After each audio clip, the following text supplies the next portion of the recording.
어제 더불어민주당이 상법 개정안과 노란봉투법을 국회 상임위에서 단독으로 강행 처리하였습니다. 여야 협치 정신을 정면으로 거스른 일방적인 처리에 대해서 강력한 규탄과 함께 깊은 유감을 표합니다. 집중투표제 의무화와 감사위원 분리 선출 내용은 불과 한 달 전 여야가 사회적 수기를 거쳐서 처리하기로 합의했던 내용입니다. 그런데 어제 더불어민주당은 어떠한 사회적 수기도 없었고 여야 간의 협의도 없이 상법 개정안을 일방적으로 밀어붙였습니다. 여야 간의 최소한의 신뢰마저 헌신짝처럼 내팽개친 기만적인 행태라고 생각합니다. 환노의 상황은 더욱 심각합니다. 더불어민주당은 국민적 우려와 기업들의 반대를 외면한 채 불법 파업에 사실상 면죄부를 주는 노란봉투법 개정안을 강행 처리했습니다. 불법 파업 조장법 또는 불법 파업 면허법이 강행된 것으로 보입니다. 법안이 본격적으로 시행되면 노사 갈등이 더욱 격화되고 기업의 투자와 고용도 위축되며 한국 시장에 대한 국제적 신뢰도도 크게 훼손될 우려가 큽니다. 주한 유럽 상공회의소는 어제 논평을 통해서 노조법 2조 개정안이 한국의 현재와 미래 세대의 고용에 심각한 위협이 될 수 있다. 나아가 기업들의 사법 리스크가 커질 경우에 한국 시장에서 철수할 수도 있다라고 경고하면서 개정안의 재검토를 촉구했습니다. 결코 가볍게 들어서는 안 될 것입니다. 더불어민주당이 사회적 파장이 엄청난 쟁점 법안들을 아무런 사회적 수기나 합의 없이 속도전으로 밀어붙이는 것은 한마디로 입법 독재, 다수당 일당 독재라고 할 수 있습니다.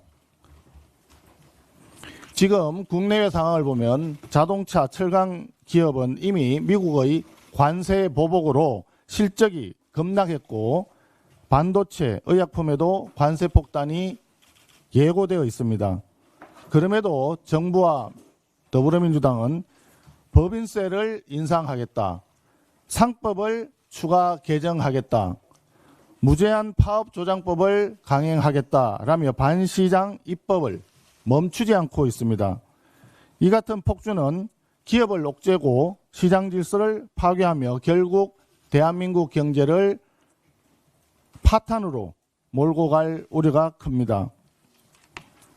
그 결과는 여야 합의 없이 반시장 입법을 강행한 이재명 정권과 더불어민주당이 오롯이 책임져야 할 것입니다.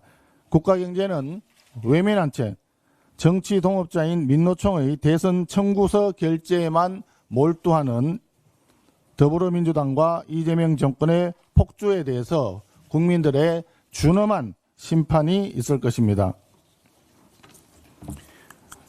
광복절이 다가오고 있습니다. 여당에서는 조국 전 장관의 광복절 특사를 위한 전방위적인 군불대기 작업에 들어간 것 같습니다. 국가의전 서열 2위인 국회의장이 특별 면회까지 가면서 여기에 가담하고 있습니다. 국민의힘은 조국 전 장관 사면에 강력히 반대합니다. 먼저 국민통합 정신에 정면으로 반합니다. 대통령의 사면권은 국민 통합을 위해서 대통령에게 부여된 특별한 권한입니다. 더구나 광복절은 이념과 진영을 떠나서 국민 모두가 대한민국의 독립을 기념하고 함께 기뻐하는 날입니다. 하지만 권력형 범죄자 조국 전 장관의 사면은 이를 둘러싸고 국민 간의 분열과 진영 대립을 야기할 것이 뻔합니다. 국민 통합을 위한 대통령의 사면권 행사와 정면으로 배치됩니다. 둘째, 조국 전 장관은 정치적 희생양도 아니고 민생사범은 더더군다나 아닙니다. 입시 비리, 감찰 무마, 청탁금지법 위반까지 파렴치한 권력형 범죄자에 불과합니다. 대한민국 입시 제도를 교란시키고 공직자의 감찰 제도를 무력화시킨 범죄자에게 임기 첫 광복절 사면권을 행사한다는 것은 대통령의 권한 남용이자 대한민국 사법 시스템에 대한 정면 도전입니다. 셋째, 대통령 사면권은 집권 연장 세력의 전리품 나눠먹기 수단이 되어서는 안 됩니다. 노란봉투법이 민노총의 정치적 청구소로 본다면 조국 장관 사면은 지난 대선에서 후보를 내지 않은 조국 혁신당의 정치적 청구서라고 보입니다. 대통령의 사면권이 범여권 정치 세력 간의 정치적 거래, 정치적 흥정의 수단이 되어서는 안 됩니다. 이재명 대통령에게 경고합니다.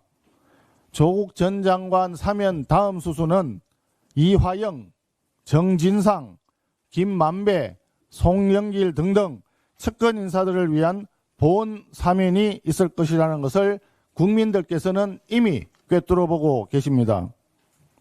보훈 인사도 모자라서 보훈 사면까지 하는 것은 결코 있어서는 안 될 대통령의 권한 남용입니다.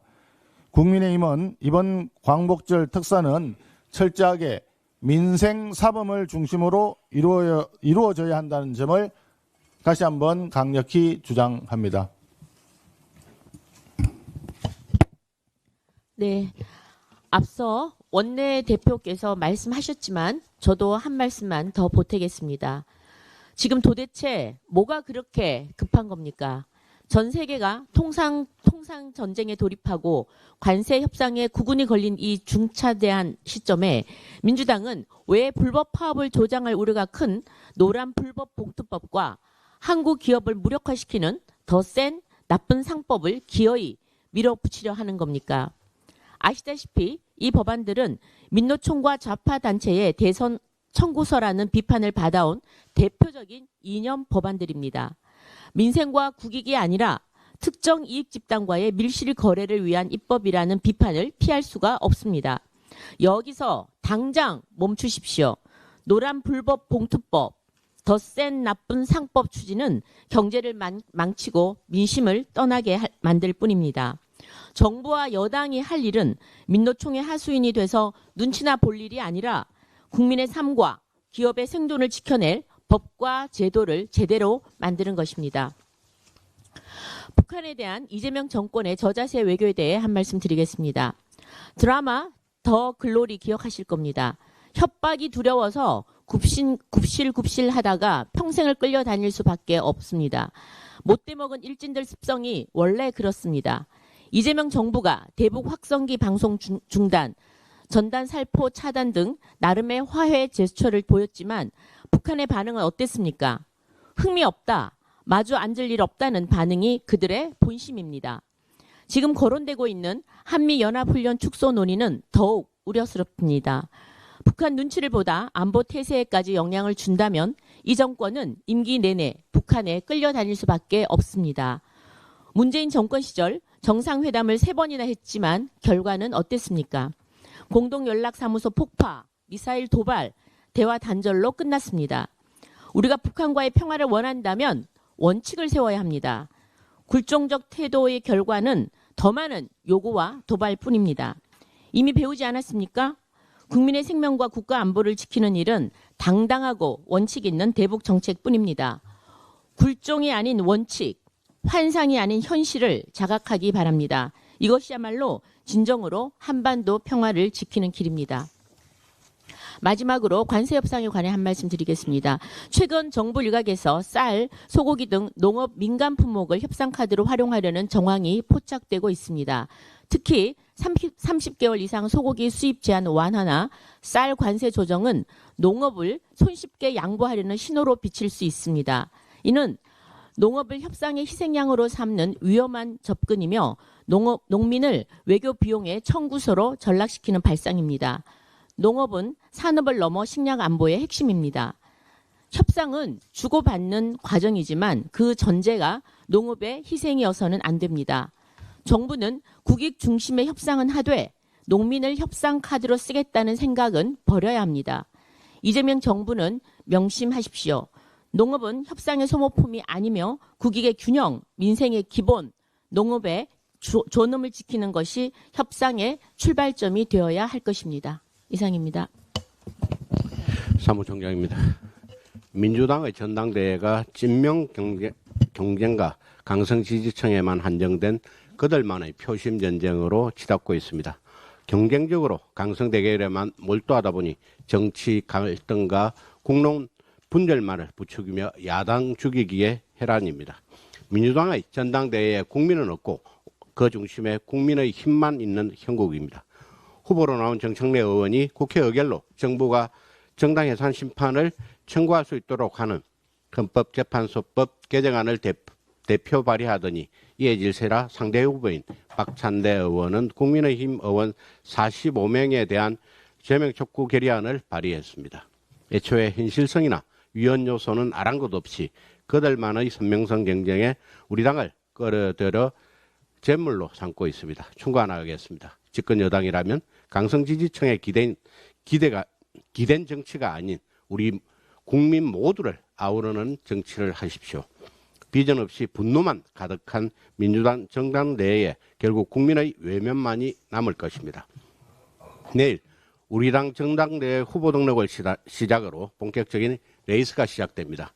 국민의힘 이번 전당대회의 슬로건은 다시 국민이다입니다. 앞으로 치열하고 거친 경쟁이 펼쳐지겠지만 분열과 갈등은 안 된다는 국민의 뜻을 끝까지 받들고 국민과 함께 가겠습니다. 이재명 대통령과 여당의 독선과 독주로부터 국민을 지켜내기 위해서는 우리 국민의힘이 반드시 바로 서야 합니다. 당을 향한 해초리와 엄중한 질책 모두 무겁게 받아들이고 단단히 새기며 이번 전당대회를 준비해 나가겠습니다.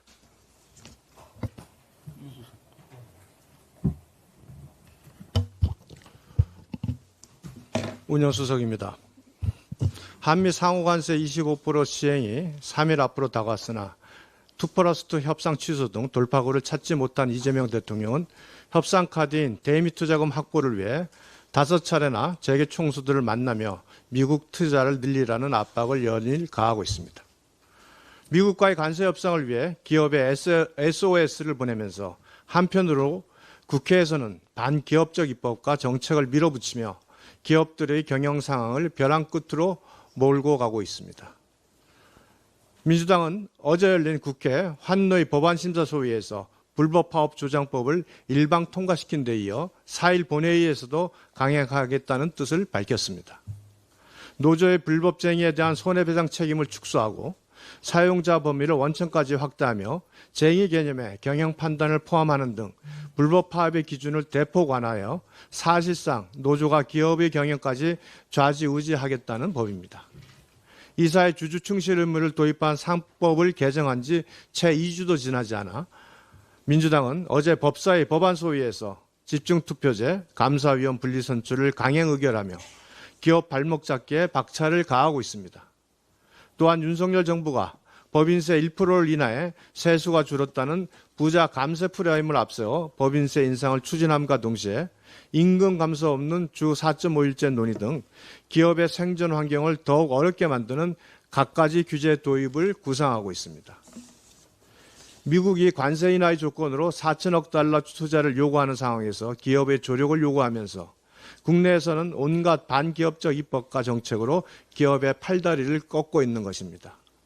이와 같은 반기업적 입법이 강행되면 기업들은 생존을 위해 해외로 나갈 수밖에 없게 됩니다. 그 결과 소수주주와 노동자를 보호하겠다는 정부 여당의 정책은 국내 산업의 위축, 고용 감소란 비극으로 이어지게 됩니다. 기로에선 대한민국을 위한 실용적이고 현명한 선택을 해야 합니다. 이재명 정부와 여당은 반기업적 법안 간행을 멈춰주기 바랍니다. 마치겠습니다.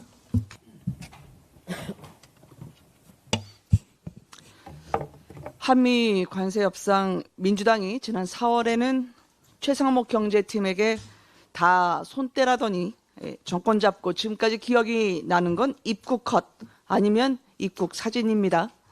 대신 나라의 운명을 기업들이 감당하고 있죠. 대미 투자 늘리라는 압박에 눌려 있습니다. 여기에 더해서 미국이 한국산 자동차에 25% 관세율을 적용할 경우 현대 기아차만 하더라도 연간 12조 5천억 원의 관세를 부담해야 됩니다. 작년의 영업이익 26조 원의 절반에 육박하는 치명적인 수치입니다. 15% 관세율을 받더라도 연간 약 7조 5천억 원. 추가로 내는 이 관세에 가격 경쟁력 또한 타격을 받을 것입니다.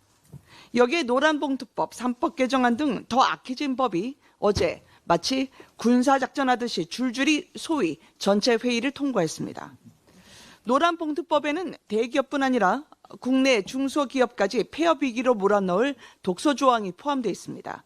또한 중소기업이 이재명 정부의 법인세 인상 대상으로도 거론됩니다. 낙인 찍기의 법으로 기업을 옥죄고 다른 한편에선 대미 협상 투자금 내놓으라는 건 이중 착취입니다. 제비다리 부러뜨려 놓고 박씨 물어오라는 고약한 심보죠. 당장 어제 민주당이 환노위 전체 회의에서 노란 봉투법을 통과시키자 주한 유럽 상공회의소가 철수할 수 있다 즉각 입장문을 낸 데 이어서 한국에 진출한 외국인 투자 기업들 중에 조사 대상의 13%는 한국을 떠날 계획을 세웠다는 결과까지 나왔습니다. 이래서야 우리 한국에서 기업할 수 있겠습니까? 이재명 정부는 관세 협상 결과가 발표되면 그날로 어떤 결론이 나든 국익을 위한 과정이었다, 최선을 다했다라고 말할 겁니다. 그러나 국익을 위해 최선을 다하는 진짜 길은 따로 있습니다. 민노총 눈치 보면서 청부 입법으로 기업 죽이기 중단하고 트럼프 대통령과談판을 지십시오. 트럼프 대통령의 협상 스타일상 한국 대통령이 나서면 그 협상의 길이 트일 수도 있습니다. 그러나 아직까지 이재명 대통령은 참모 뒤에서 또 장관 너머에서 감감무소식입니다. 궁금합니다. 트럼프 대통령 안 만나는 겁니까? 못 만나는 겁니까? 대통령은 안 보이고 협상 화살을 정통으로 맞는 기업과 관료들만 벌집이 되어 있습니다. 외통수에 걸린 관세 협상, 나라의 명운이 걸린 발표가 이제 사흘 남았습니다. 이재명 대통령은 트럼프 대통령과 결단을 내려주십시오. 이상입니다. 예, 기재위 간사 박수영입니다. 이재명 정부가 이달 말에 발표할 첫 세제 개편안에 법인세 4개 과표 구간의 세율을 각각 1%포인트씩 올리는 인상안이 담겼다고 합니다. 이것은 3년 전에 윤석열 정부가 낮추었던 법인세율 1%포인트를 되돌리는 안입니다.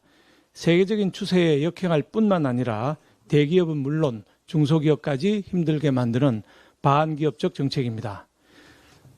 법인세 인상 명분으로 국세 정상화를 주장하지만 사실은 공약 이행에 필요한 예산 마련을 위해 기업 짜기 하는 데 불과합니다. 전 국민에게 15만 원 내지 55만 원의 민생지원금을 지급하려고 국채 24조 원을 발행하는 것도 모자라서 이제는 가뜩이나 힘든 기업 목에 빨대를 꽂는 민낯을 드러내고 있는 것입니다. 윤석열 정부에서 법인세를 낮추었기 때문에 세수 결손이 커졌다는 것은 잘못된 주장입니다. 실제 문재인 정부 시절 2018년 말에 법인세를 22%에서 25%로 무려 3%포인트나 올렸는데 2019년에는 세수가 조금 1.3조 원 증가했지만은 그 다음해인 2020년에는 무려 16.7조 원이나 적게 그쳤습니다.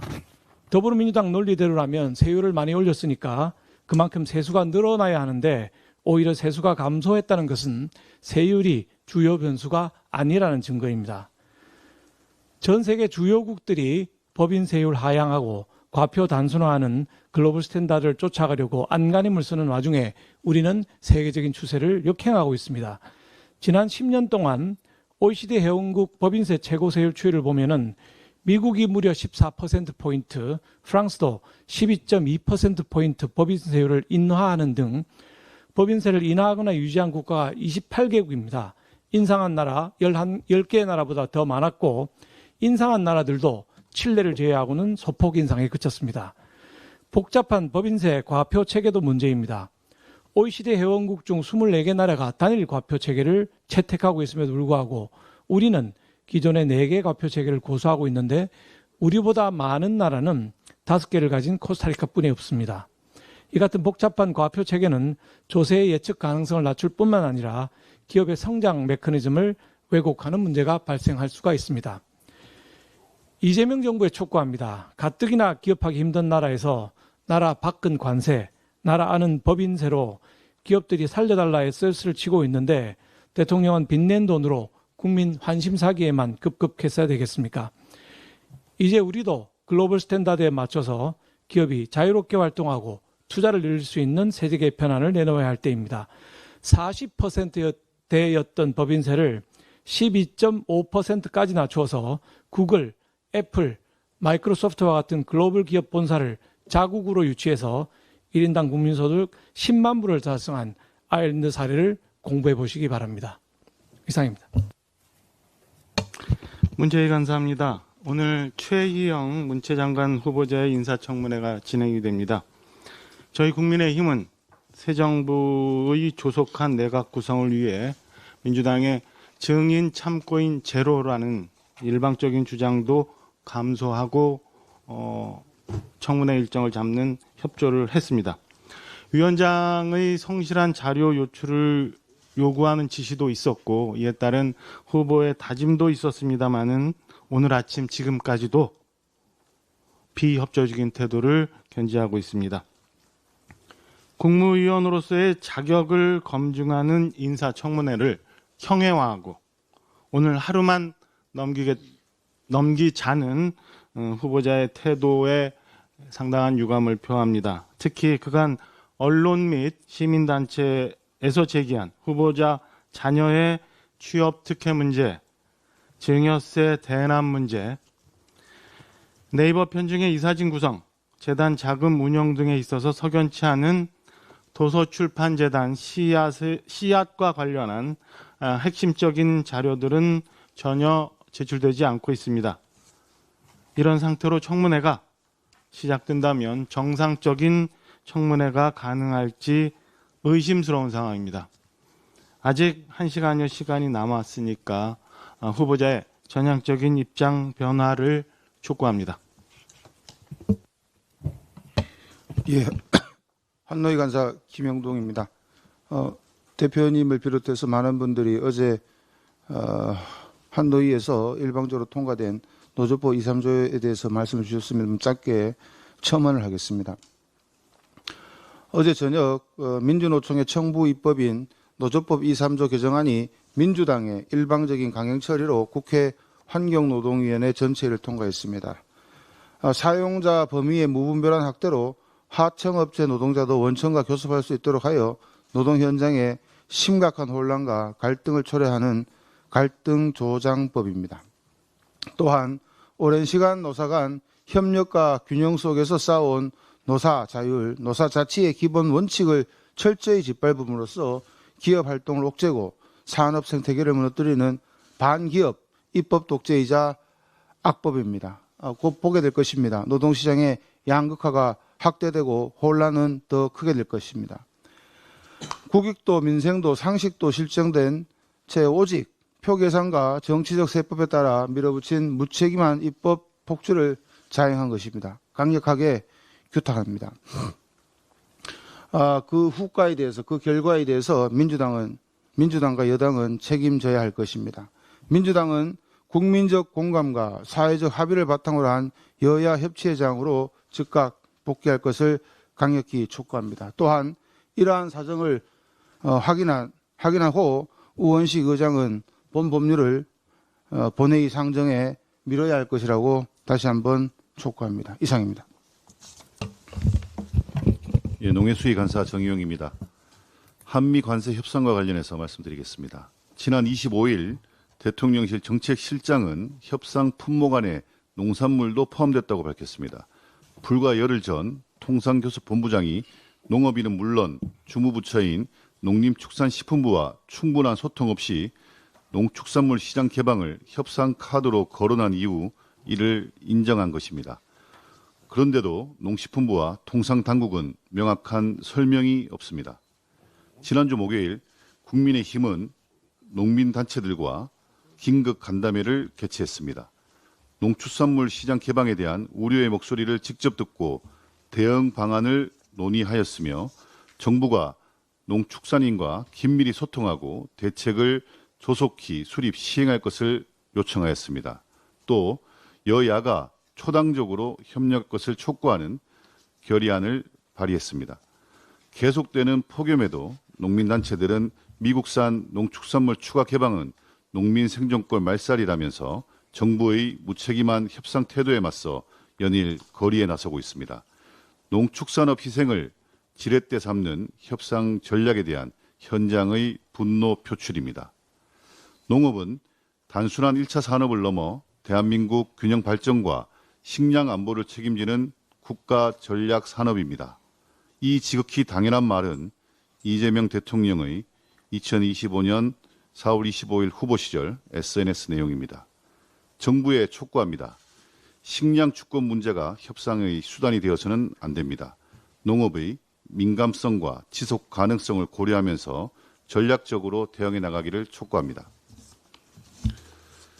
지난주에 열린 농해수위 농림법안 심사 소위에서는 양곡관리법 개정안이 타작물 재배 참여 농업인에 대한 충분한 재정 지원을 담은 선제적 수급 조절 강화, 정부 의무 매입 활동 기준과 정부의 재량을 강화하는 방향으로 수정, 보완하여 통과되었습니다. 그동안 민주당이 무리하게 밀어붙였던 기존 안은 과잉 생산, 재정 부담, 미래 농업 발전 투자 저해 등의 우려로 지난 정부가 제의 요구하고 국민의힘 역시 여러 차례 수정 요구를 해왔던 내용입니다. 이제야 민주당이 한 발 물러선 것은 다행스러운 일입니다. 하지만 오랜 기간 혼란과 갈등을 조장해온 것에 대해서는 매우 아쉽다는 점을 다시 한번 강조합니다. 국민의힘은 앞으로도 농업 경쟁력 강화, 농업인 소득 안정, 재정 건전성 확보, 국민 밥상 물가 안정이라는 원칙을 가지고 입법 정책 활동에 임하겠습니다. 네, 외통위 소속 유영원 의원입니다. 정동영 통일부 장관의 한미연합훈련 조정 건에 대해서 아까 김정재 정책의장님 말씀이 잠깐 있었는데 저는 보태서 말씀을 올리려고 합니다. 지금 우리는 북한의 지속적인 핵미사일 고도화와 전방위적 위협 속에서 국가안보의 중대한 기로에 서 있습니다. 그런데도 정동영 통일부 장관은 한미연합연습 을지 자유방패의 조정을 대통령에게 건의하겠다고 밝혔습니다. 한미연합훈련은 단순한 훈련이 아닙니다. 전시작전 능력을 점검하고 한미연합방위태세를 공고히 하는 우리의 생존훈련입니다. 북한의 눈치를 보며 이를 연기하거나 축소하겠다는 발상은 아니하고 위험천만합니다. 김여정이 다마 한마디에 훈련을 줄이고 정책을 바꾸는 나라를 과연 누가 믿고 지킬 수 있겠습니까? 정 장관은 정부의 의지에 따라 조정이 가능하다고 말했습니다. 그러나 안보는 의지의 문제가 아니라 현실의 문제이고 한미연합훈련 조정은 한미가 협의해야 할 사안입니다. 우리 훈련 하나하나가 북한의 도발을 억제하는 억지력입니다. 훈련을 접으면 상대는 대화의 장이 아닌 도발의 칼을 들이댈 것입니다. 우리는 이미 2017년 미북 정상회담 직후 이루어진 대규모 한미연합훈련 중단 조치가 얼마나 큰 안보 공백을 초래했는지 뼈저리게 경험한 바 있습니다. 윤석열 정부와는 다른 기조라며 연합훈련의 근간을 흔드는 시도는 오히려 대한민국 안보의 일관성을 해치는 결과만 낳을 것입니다. 이재명 정부가 북한과의 대화를 원한다면 먼저 우리의 안보 태세부터 바로 세워야 합니다. 굳건한 안보 없이는 평화도 없습니다. 북한의 담화에 일희일비할 것이 아니라 국민의 생명과 국가의 존엄을 지키는 일에 더욱 철저히 나서야 합니다. 연합훈련은 축소가 아닌 오히려 강화돼야 하며 그 위에 진짜 평화가 세워질 수 있음을 명심해야 합니다. 이상입니다.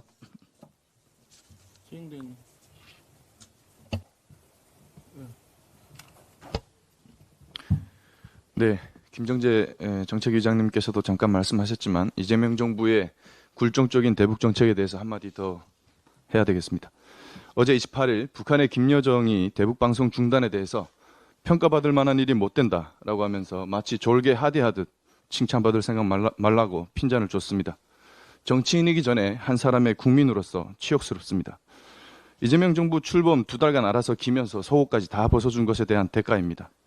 지난 2달간 이재명 정부는 대북 확성기를 중단했고 대북 전단을 금지하고 국정원의 대북 방송을 50년 만에 중단한 것도 모자라서 통일부를 한반도부로 바꾸고 망국적 9.19 군사 합의를 복원시키고 때가 아닌 전작권 조기 전환까지 시도하고 있습니다. 문재인 정부는 김여정의 하명이라도 받아서 대북 전단 금지법을 발의했는데 이재명 정부는 하명도 없이 알아서 잘 깔끔하고 센스 있게 다 갖다 바치고 있습니다. 심리전 수단은 우리가 가진 가장 강력한 대북 레버리지입니다. 이는 북한 체제를 뿌리부터 흔들 만큼의 영향력을 가지기 때문입니다. 그 위력을 가늠할 수 있는 하나의 예시가 있습니다. 지난 2015년 8월 25일 북한 정권은 자신들의 목함질의 도발에 대해서 공식 사과했습니다. 이는 건국 이래 최초였으며 절대존엄인 김씨 일가에게 있어서는 용납할 수 없는 치욕이었을 것입니다. 이 일의 1등 공신은 단연 대북 확성기 방송이었습니다. 북한 정권 사과의 전제가 대북 방송 중단이었기 때문입니다. 북한에 핵이 있다면 우리에게는 대북 심리전 수단이 있다 할 수 있습니다. 그런 의미에서 이재명 정부의 대북 정책은 시작도 전에 실패했습니다.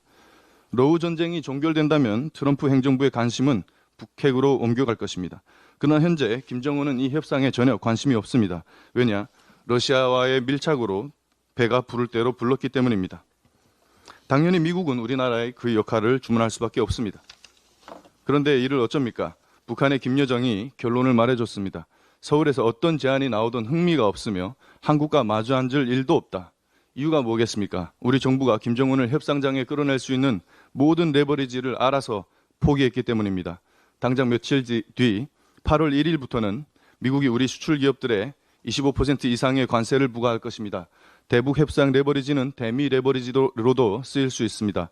이 귀한 카드들을 모두 포기하고 북한 정권에게 다 갖다 바치는 까닭은 무엇입니까?